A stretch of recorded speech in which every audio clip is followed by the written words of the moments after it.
Hey yo, what is up? Welcome back. Cameo the Young here, and today we're going to be looking at the various classes of Wasteland 3. And now whenever I say classes, I mean I'm going to basically do a build guide right here. I'm going to show you which is the most viable pre-made pair to choose from. And then I'm going to go into custom characters and show you how to create a decent character right off from the get-go. That way you don't have to work with any of these pre-mates. However, I'm going to show you which pre-mates are good just if you don't feel like going to a character creation. You know, I know some people, you know, they'll get into a character creation, then they'll just spend like fucking hours in there, dude, like for real. I mean, I feel you, I do the same thing occasionally. But, yeah, before we get into it though, I'd like to have to ask you, please like and subscribe. The channel's been popping off recently, and I'm about to do a lot more Wasteland content. Yeah, I got a lot of stuff lined up. Please subscribe. Channel's been popping off lately, but yeah, on to the video. So, to begin with, we have Yuri and Spence. These guys are the young Rangers, lovers and rivals since first joining the Rangers. Yuri and Spence's competitiveness drives them to excellence and risky dares. Now, Yuri, he is a trooper. His skills consist of automatic weapons, weapon modding, and he is a hard ass. He has no quirk, and his background is warmonger, okay? Spence, on the other hand, she is a combat medic. Her skills consist of small arms, first aid, and brawling. She has no quirk, and her background is duelist. Now, these are not the most noob friendly, I would say. You know, if you're just now getting into to strategy role playing games, I'd say shy away from these and just, you know, probably create your own, or maybe go with one of the later ones I'm gonna show y'all. But yeah, this is the Young Rangers. On to the next. Okay, next we have Bronco and Kickboy. These guys are the punk lovers. These guys, their little thing here reads, "Thrills, kills, and spills are the life breath of these star-crossed punk lovers who fought their way through the cult they were raised in." Now, these also sound like they have a pretty cool backstory. Me personally, I just don't like their skills that much, even though I feel like their character design is on point, you know, much like all the other ones. Now, Bronco, he is an enforcer. He specializes in melee combat, armor modding, and he is a hard ass. He has no quirk, and his background is bruiser. Kickboy, for the opposite end of the spectrum here, he is a mechanic, which a mechanic, I'll be honest, it's very useful. Very, very useful. Not really so much early game, but it's still very useful. His skills consist of small arms, mechanics, and lockpicking. He has no quirk, and his background is wild child. Now, my personal opinion on these, they are actually pretty decent, aside from Bronco only having melee combat starting out. That's not really what you want in a character, because normally you want to get a melee character a little later on after you complete the prologue. Like, you don't really want to start with one like this, okay? But you can always just create another pair later on. Okay, on to the next. Next up, we have father and daughter duo here, and this consists of William and Lee Sing. These are my personal favorites, mainly because they just give me that Joel and Ellie vibe from the OG Last of Us. Don't get me wrong, the second one, I guess it was okay, but it wasn't my favorite. I'll just leave it at that. I like the more wholesome nature of the first one, you know, it wasn't really all death and despair, but yeah, that's beside the point. Enough of my hot takes. So, William, he is a commander. His skills consist of melee combat, sneaky shit, and animal whisperer. He has no quirk, and his background is recluse. On the opposite end here, Lee Sing is a sniper. Her skills consist of sniper rifles, kiss ass, and lockpicking. She has no quirk, and her background is Avenger. Now, these are my personal favorites, okay? I'll read the description. William has been a nearly wordless killing machine since his wife died. His daughter, Elise, does all the talking and some of the killing. Now see, here's what I do not like about these two. As I said, I actually do have a playthrough going on with these guys. So, the reason that I do not think that they're viable that well, I mean, don't get me wrong, all of these characters are viable. However, I tend to shy away from the melee specialist. Like, melee is good, but you need to have something with range in each character. Like, you know, it's best to have like some range and then have some melee. Now, don't get me wrong, later in the game, you get yourself built up, you got some bulky motherfucker and like loads of armor. Yeah, I'd say hand him a melee weapon and just let him run at people and just knock them out. But for the most part, it's best to shy away from the melee characters. Yeah, on to the next one. Next up, we have the mentor and student. These two are Dusty and Marie. Mercs who served under good commanders and bad, they hope. This time, they're fighting for folks who won't make them do terrible things. Now, Dusty, she is a survivalist. She specializes in big guns, explosives, and she kisses a bunch of ass. She has no quirk, and her background is old hand. Marie, on the opposite end, is a modder. Her skills consist of small arms, armor modding, and weapon modding. She does not have a quirk, and her background is ex-mercenary. Now, these are probably the most starter-friendly characters you can get. Okay, like if you do not want to create your own character, I would say this is the best pair to choose just because of their skills. Like, okay, big guns, it's really nice, especially like early game, because they just do so much damage, okay? And then you have Marie, who's, still formidable in a fight, and she can already handle all of your armor modding needs and such. So yeah, if you are a new player, I would highly recommend starting with mentor and student. But yeah, on to the next one. Next up, we have the Techheads, science geeks who fell in love. They are socially awkward with outsiders, but chatty with each other, reveling in jokes only they get. So, this consists of Chris and Chris. I like what they did there. So, okay, okay, what the fuck? Okay, anyway, aside from that, sorry about that little text bubble there, but, Chris, on the left, consists of automatic weapons, barter, and kiss ass. He has no quirks, and his background is connoisseur. Chris is an inventor. She specializes in small arms and nerd stuff and weird science. Her background is techie.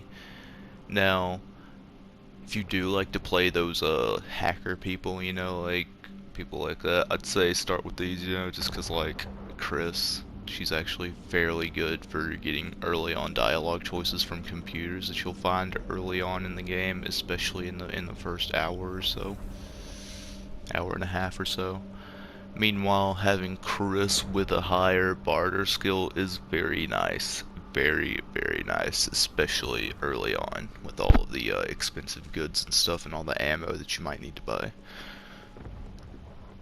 But yeah, on to the next one. Okay, and now we're at the character creation lounge type thing, I guess you could say. Now, first of all, you'll want to go into identification. And now, I'm not really going to get into like names, any like the character creation. Maybe if I get enough likes on this video, I might do a custom character build, show y'all how to build like any character you want, really make them viable in combat.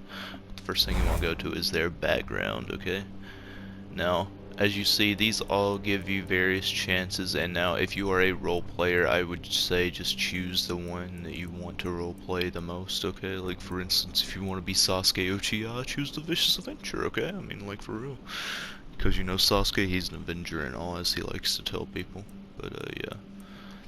If you're looking for a decent one, this one is actually really good, okay? Like, I know. Sex Machine, it sounds like it's actually not that, it's probably just a gimmick, but no, that 0.2% combat increase, combat speed increase. That's actually very nice. So is stoner, okay? Like I know a lot of people, you know, especially down here in the south, you know, they'll bash weed, but them stats effect resistances it gives you, it's pretty nice, okay? So, but if you don't want to mess with any of those, you could just go to something basic like Bookworm. That gives you a 5% experience bonus, and it pays a little homage to one of the earliest areas you get to in Wasteland 2, the Ag Center. Yeah, more on that in another video. I'll do a whole Wasteland 2 story leading up to, I guess, if you want. Like and subscribe for more content. But yeah. So yeah, for these, if you're just wanting for the best one, I'd probably say Bookworm, or if you're wanting to be one of those more dialogue-based people, I'd go with Kiss Ass, or let's see, where is it? Can't remember which ones do what. Alright, yeah, so yeah, I thought there was one for Hard Ass, but my bad. But yeah, Mannerite, it gives you a +1 to Kiss Ass. You know, if you're wanting to be one of those charismatic people, you know, I'd say start with Mannerite. However, if you're not, you're just wanting pure help in terms of your background, I'd say go with Bookworm. You know, that 5% XP bonus, it doesn't sound like much, but with some other stuff you can actually put on your character early on, it helps a lot. Now, starting weapon. I'll go ahead and make him my sniper person, okay? So yeah, he's gonna start with a sniper. His attributes, this is important, okay? You want to raise a sniper's awareness pretty high. For a sniper, you'll want a very high awareness, okay? Because what that's gonna do, it's gonna up your hit chance, perception, and range damage, all of which is very important for your sniper, okay? Now, for strength, I'd actually recommend taking 1 away from it. For speed, I'd recommend leaving it. For intelligence, you actually do want to put 1 into there. For charisma, you don't really need that in your sniper. Now, for coordination,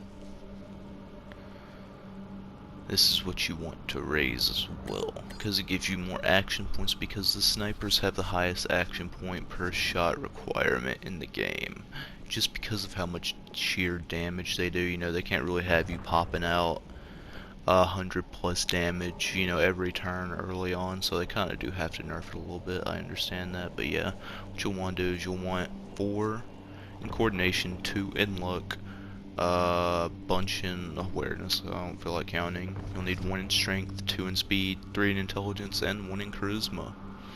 So yeah, there are those. On to the next. Okay, and now for skills. Okay, now, since this is your sniper dude, okay, so what you'll want to do, since you'll only have 4 points to choose from. Now, this man, he's going to be my more combat-focused person, so I'm not really going to specialize into him much in terms of, like, you know, dialogue options and stuff. However, I'm going to raise his sniper skill up to 2. Okay. I'm going to give him 1 into sneaky shit, and 1 into first aid. Now, there is your decent sniper build for one of them, okay? That is how you'll want to build one, okay? So, just go through again. For a starting weapon, you'll want a sniper. For attributes, you'll want to line them up like this. For skills, you'll want to line them up like this. Now, for a quirk, this is optional. You don't necessarily have to choose them. But me personally, Poindexter, it's always a good one, okay? I mean, of course it does lower your constitution, but if you're a sniper, that's not really a big of a deal, because you're usually back behind the fight anyway. You know, there's gonna be other people getting shot at first, so you don't really have to worry about that. And if you don't want Poindexter for him, another really good one is serial killer. Now this makes it to where each time you kill someone you actually gain 3 AP, okay? So say you have to come out of cover to get a better hit chance, okay? If you shoot and kill that person, which with a sniper it's very likely, you can just use that extra 3 AP to dip back into cover where you'd usually be out. So actually I'm gonna go with serial killer for him. Even though it does lower his action points by 1, he'll still have enough AP with the higher coordination that we gave him to be able to still make shots and everything. So yeah. Here is Coyote. He's all built. I just haven't messed with his appearance or anything, but yeah. Now time for Hawk. Now for her it's pretty much the same, but I'm gonna actually build this one for pure charisma. Like, this is gonna be my talker of the group. This is gonna be the person that runs it. Now for someone you want to run the party, you'll either want to give them money bags or mana rights, because they'll give you either one or the other. Oh yeah, or hard ass. Forgot about that. Yeah, hard ass too. Or the boss. It is very good, because it gives you that +1. Now, if you're wanting to be a evil person, go with the boss, just because they give you a hard ass thing. If you're wanting to be a kind to everyone type person, be a Mannerite. It gives you a kiss ass +1. And if you're just wanting to be that trader person, go with moneybags. They give you a +1 to barter. That's what I'm gonna go with, just to keep this simple. Okay, so yeah, so for this one you'll want moneybags. The starting weapon, you'll want a semi-auto pistol. Attributes, since this is the boss, this is gonna be the only character you ever dump charisma into. So you'll want to dump 2 points of charisma, maybe 3, okay? 2 or 3, either one really. Then you'll want to raise your coordination a little bit, your awareness 1, and your speed, or not speed, your intelligence needs to go up 1 as well. So yeah, this is how your boss should be built, okay? You do need to give him a little bit of awareness, just cause that's virtually needed for everyone with a gun. And you also need to raise their charisma, that way they can give a leadership bonus to everyone. And then their coordination does need to be kinda high, that way they can move around the map more easily than others. Now as for skills, I only put 1 into small arms early on, because you don't really need more than that. Now me personally, since I'm like into hackers and stuff, I'll like give one of my nerd stuff or something. However, I'm not gonna do that for this build. Basically for your normal leader, you'll want to give them 1 into leadership. You want to give them 1 into hard ass. And now here at Seal, here's the thing, you can either choose between hard ass or kiss ass. Now if you want to be nice to everyone, go with kiss ass. If you want to be mean to everyone, go with hard ass. Yep. Or you can just chill out and go with barter. So I'm actually going to put 2 into hard ass. So yeah, here is your basic dang it, didn't work. Here's your basic build for a early boss, okay? For a early leader type build, okay? So you have 1 in small arms, just so you're actually effective with the gun that you're gonna be using. You have 1 in barter, so you can get them trading bonuses. And you have 2 in hard ass and 1 into leadership. So yeah, these are the 2. Oh yeah, their quirk. I forgot about their quirk. For this, you'll either want to give them, I'd say Waste Roamer is very good. Although me personally,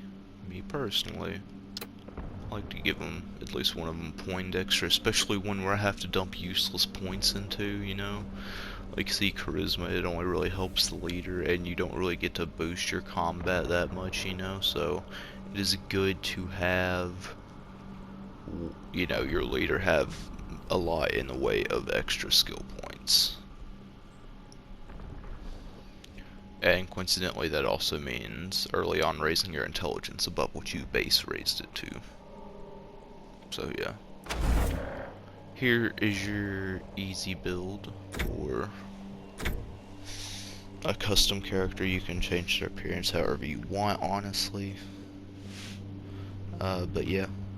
Thank you guys so much for watching. It's been Cameo the Younger, and please like and subscribe. And I'm out, dudes. Later.